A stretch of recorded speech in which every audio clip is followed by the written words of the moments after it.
Nah, kalau teman-teman pengen belajar soal penulisan, buat yang emang tadinya mungkin nggak pernah nulis sama sekali atau nggak pede buat nulis, dan sekarang pengen nyoba nambah hobi baru atau nambah skills baru di bidang kepenulisan, teman-teman bisa tonton video yang satu ini, karena kita akan ngobrol sama adik saya.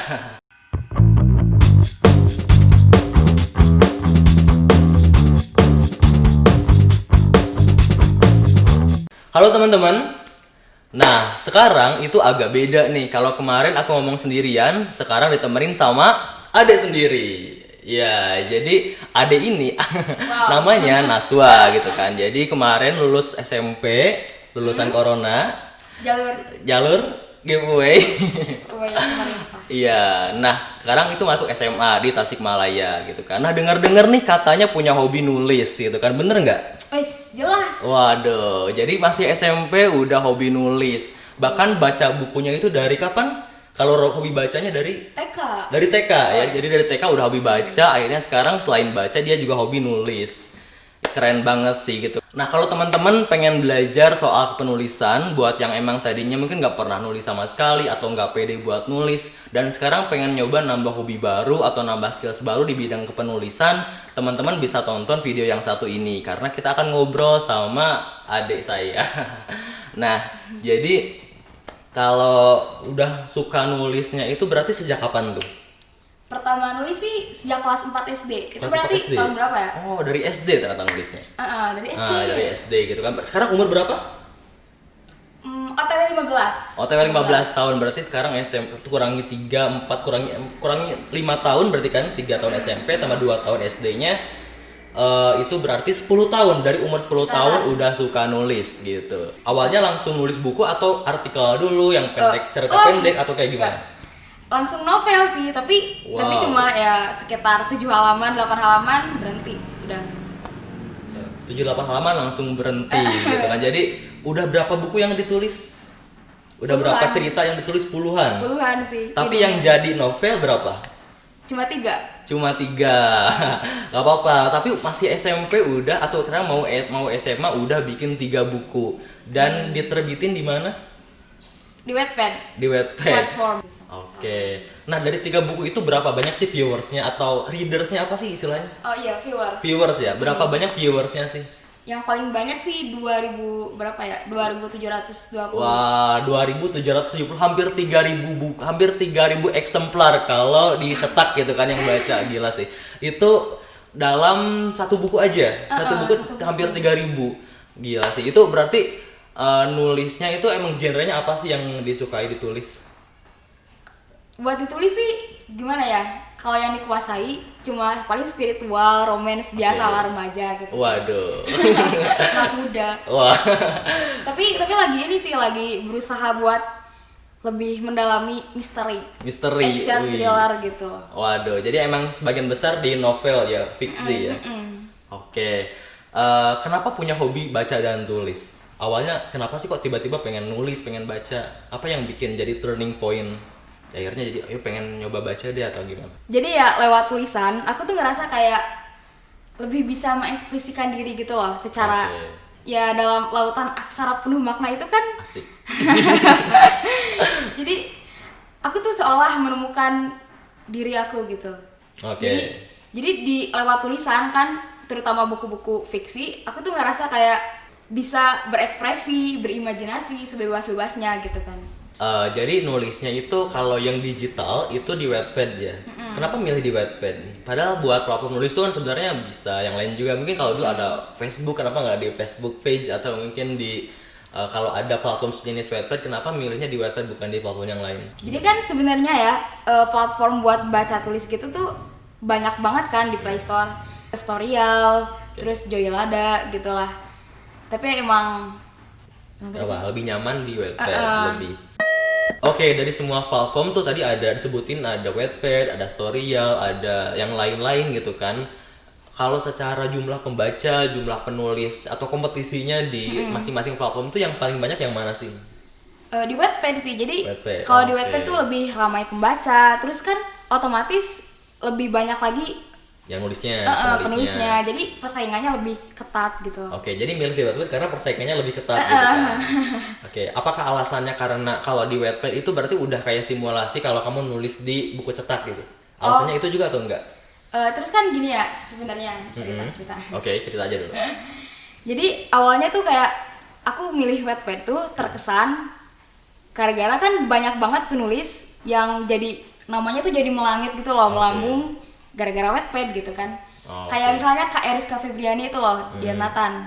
Terus kan Bella ZML, Asifasi itu kan awalnya dari Wattpad gitu. Terus aku terinspirasi gitu, pengen kayak mereka gitu, pengen bisa suatu saat pengen nerbitin tulisan gitu. Oke, oh jadi banyak ya yang tadinya penulis di Wattpad karena tulisannya bagus, yang baca banyak, akhirnya dia bisa shifting dari tadinya Wattpad aja ke buku cetak gitu kan. Bahkan Dear Nathan itu sampai ke film ya. Mantap sih. Yang ke film selain Dear Nathan ada lagi nggak? Banyak sih, mulai dari Assalamualaikum Calon Imam. Oh itu juga dari Wattpad. Oh gitu. Ternyata kalau teman-teman buat yang pemula, misalnya pengen belajar buat nulis, kan kalau langsung nyetak buku itu biayanya mahal gitu kan. Kalau misalnya nyetak sendiri ya, kalau langsung lewat penerbit, gitu juga kan belum tentu penerbit mau nerbitin gitu kan. Karena nih costnya seberapa banyak, yang baca bakal berapa, kan ini ya kayak business as usual gitu kan. Jadi kalau misalnya ternyata yang baca dikit, pasti penerbit juga nggak mau buat nerbitin buku itu. Makanya kalau misalnya buat pemula, Wattpad itu sangat disarankan ya, sangat direkomendasikan ya. Karena peluangnya buat masuk ke buku cetak atau nanti ke film bahkan itu terbuka lebar, asal mau berproses di dalamnya gitu ya. Selain itu ya kita juga bisa semacam gimana ya, bertukar argumen gitu loh, kayak berdiskusi, terus kayak saling kasih masukan antara sesama penulis gitu kan. Lebih enak aja gitu. Oke, jadi ada komunitasnya di Wattpad itu, jadi bisa saling mengembangkan diri, bisa saling ngasih kritik gitu satu sama lain. Oke, ini buat teman-teman yang penulis pemula, apa sih ada saran nggak dari Naswa gitu kan kalau misalnya pengen nyoba buat nulis? Yang paling utama pasti baca sih ya. Soalnya kan kita tuh bikin bacaan. Kalau gak banyak baca ya istilahnya kayak gak ada pembanding gitu loh. Jadi buat media pembanding aja. Terus jadi kita bisa semakin memperkaya pembendaharaan kata. Terus kita juga bisa menilai gaya kepenulisan penulis yang udah senior banget tuh gimana sih gitu. Oke, jadi itu ya yang pertama ya. Jadi harus banyak baca dulu, karena kalau banyak baca kita punya banyak perbendaharaan kata, jadi bisa lebih mengekspresikan apa yang pengen kita tulis. Itu yang pertama. Yang kedua, jadi kan kita tuh harus nulis apa yang kita suka kan. Tapi ya semuanya kembali lagi pada kemampuan kita gitu loh. Jadi kalau ya sebagai pemula, baiknya tuh diawali sama cerita yang emang lekat sama kehidupan sehari-hari kita gitu loh. Jadi kalau misalnya teman-teman pengen nulis tapi bingung ide ceritanya apa, tips yang kedua adalah punya ide cerita itu nggak usah yang muluk-muluk gitu kan, atau bingung mau nulis apa gitu kan. Mulainya dengan nulis yang dekat dengan diri kita gitu ya. Siap. Oke, itu yang kedua ya. Nah sekarang yang ketiga, ada tips lain nggak? Jadi buat jadi penulis tuh ya harus siap dikritik. Jadi pas pertama kali kita memutuskan untuk mempublikasikan karya di platform digital atau ya mau gitu itu fisik juga sama aja kan dipublikasikan. Kayak di Wattpad misalnya. Jadi kita tuh berarti secara nggak langsung udah menerima resiko orang-orang di seluruh dunia itu bisa baca tulisan kita. Sedangkan kan tiap orang tuh kayak punya point of view masing-masing kan. Jadi ya gimana sih, maklum aja gitu loh kalau misalnya ada banyak komentar, kritikan, bahkan sampai hujatan gitu. Karena kan pada kenyataannya kita tuh gak bisa mengendalikan setiap komentar-komentar orang gitu. Jadi ya mau gak mau harus kita gitu yang mengendalikan diri kita biar lebih kuat gitu. Ini ada kaitannya dengan stoicism ya, nanti mungkin akan dibahas di video berikutnya ya. Ada saran lain nggak selain yang barusan 3 tadi? Jadi sebenarnya sih nulis tuh gampang kan, anak SD juga bisa gitu. Hal paling penting dalam nulis itu ya praktek gitu. Emang sih kita tuh harus mempelajari banyak ilmu-ilmu kaidah kebahasaan kayak PUEBI gitu, harus bisa terkuasai teknik nulisnya gitu lah ya. Teknik. Tapi kalau terus stuck di materi dan kita nggak langsung praktek nulis ya itu sama aja kayak omong kosong gitu loh, sia-sia aja gitu. Betul. Oke, itu yang keempat ya teman-teman. Jadi kita harus konsisten buat nulis. Ini tricky sih, jadi susah banget buat konsisten gitu kan. Nah, kamu ada tips nggak gimana caranya biar bisa konsisten? Oke, kalau yang menurut aku efektif sih ya berusaha men-challenge diri sendiri gitu. Oke. Challenge-nya gimana tuh biasanya yang Oke, dilakukan? misalnya kita tuh harus bisa nulis minimal 100 kata per hari lah. Oke. Ya, Terserah terus- ya angkanya ya. Cuman kalau terserah sendiri sih. biasanya kamu Option. sendiri 100 kata per hari misalnya gitu kan. Tapi Gitu. kalau misalnya 100 kata per hari masih berat, bisa misal 50 kata dulu gitu kan, atau ya satu halaman dulu gitu kan. Nanti ketika udah terbiasa, lama-lama juga jadi bisa dinaikkan challenge-nya kayak gitu ya. Bertingkat. Oke, itu ya. Jadi kalau misalnya teman-teman pengen konsisten nulisnya ya coba buat di challenge diri sendiri untuk bisa nulis lebih banyak lagi setiap hari kayak gitu. Nah, kan kalau konsisten itu ada kaitannya dengan mood ya. Kadang misalnya ya kita udah challenge kayak gitu kan, tapi ternyata moodnya lagi jelek atau kayak aduh lagi ini nggak enak deh buat nulis sekarang misalnya jenuh kayak gitu, gitu lagi jenuh atau kayak banyak kegiatan yang lain jadi nggak fokus gitu kan.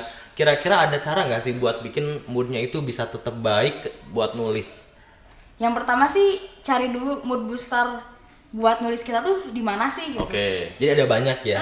Oke. Banyak banget. Bisa dari musik favorit misalnya, atau dari film, serial gitulah. Oke. Terus komentar positif dari readers misalnya, dan ikut komunitas sih. Oke, tadi udah disebutin di awal ya kalau di Wattpad itu biasanya ada komunitasnya, pembaca maupun penulis. Pembaca ada nggak atau komunitas penulis doang? Penulis sih Penulis biasanya. doang ya. Oke. Jadi bisa saling diskusi sama teman-teman di komunitas itu biar atau mungkin kayak mereka ada yang emang tulisannya udah bagus, kita bisa nanya biar bisa kayak mereka terinspirasi gitu kan. Oke, itu yang keempat ya. Nah, sekarang yang kelima masih ada nggak nih yang kelima? Oke, tips lain biar lebih lancar sih ya ini. Oke. Biar lebih lancar nulis sih, ya buat kerangka karangan gitu. Oke. Outline. Outline. Ini opsional sih sifatnya Oke. ya. Jadi ada yang pakai, ada yang enggak. Oke, jadi tips selanjutnya adalah bikin outline gitu kan. Nah, kan tadi opsional tuh.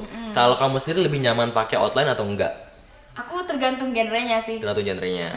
Kalau misalnya kayak yang ringan-ringan, kayak slice of life, romance, teen fic gitu kan, ya yang penting kita tuh tahu gitu loh di mana endingnya tuh mau kayak gimana, terus konfliknya kayak gimana, udah sih. Oke. Tapi kalau genre yang lebih gimana ya, lebih Kompleks. kompleks, Karakternya lebih dari 2 orang atau 3 orang. semacam yang misteri, thriller gitu kan, Oke. itu tuh harus banget pakai kerangka kalau aku pribadi gitu. Oke. Apa sih yang bikin kerangka itu bisa membantu dalam pembuatan tulisan? Kenapa? Tujuannya sih biar cerita tuh nggak melebar kesana kesini gitu loh. Oke. Kesannya random, acak-acakan gitu loh. Acak-acakan. Jadi ketika misalnya nanti dibuat satu kalimat atau 2 kalimat sederhana dari buku itu bisa disimpulkan apa sih gitu kan. Nah, penyimpulan itu kan bisa lebih tersusun dengan rapi. Orang itu bisa nangkap apa yang kamu maksud dalam satu buku itu lewat kerangka itu ya. Oke, kayak gitu teman-teman. Oke, jadi gitu ya teman-teman kalau pengen coba nulis. Tadi tipsnya udah disampaikan oleh Naswa. Nah, sekarang kalau misalnya nih orang yang baru mau nulis kan sebenarnya kadang bingung soal ide tuh, mau nulis apa gitu kan. Nah, kalau tips buat dapetin ide itu ada nggak sih? Oke, kalau ide tuh dapetinnya bisa dari mana aja sih. Oke. Bisa mulai dari mimpi lah, dapat ilham gitu kan mendadak, atau bisa dapat dari curhatan temen gitu. Oke. Soalnya, jadi daya tarik utama dalam sebuah cerita tuh gak bergantung pada ide gitu. Oke. Tapi Ada yang apa? jauh lebih penting, yaitu penyampaian ceritanya. Oke. Ide yang bagus sekalipun kalau deliverynya nggak bagus ya orang nggak bakalan nangkep apa maksud dari cerita itu. Oke. Ada lagi nggak? Apa sih yang emang bikin ide itu sebenarnya emang nggak harus ribet-ribet ya? Struktur ide yang bagus tuh kayak gimana sih? Yang penting sih 3 faktor utama ya. Oke. Siapa, Siapa itu berarti siapa yang ada di karakter itu ya? tokoh Tokohnya itu utamanya tokohnya gitu. siapa? Terus tujuannya apa? Tujuannya tapi apa? ada konflik apa gitu. Oke, Yang jadi menghambat tujuan tokoh utama gitu. Jadi sebenarnya cerita itu nggak harus yang muluk-muluk, yang wah banget. Yang penting ada siapa tokoh utamanya atau mungkin tokoh pembantu atau tokoh yang lain, ada orangnya, dia lagi ngapain, tujuannya apa gitu kan. Tapi ada konfliknya tuh, tapinya kenapa? Dengan 3 faktor itu udah cukup sebenarnya buat dapetin ide cerita. Tinggal nanti dikemasnya mau kayak gimana, apakah mau dibuat pendek, dibuat panjang, karakternya ditambahin, nanti konfliknya ditambahin atau dan hal-hal lain. Tinggal dikembangkan aja sih. Tinggal dikembangkan. Oke.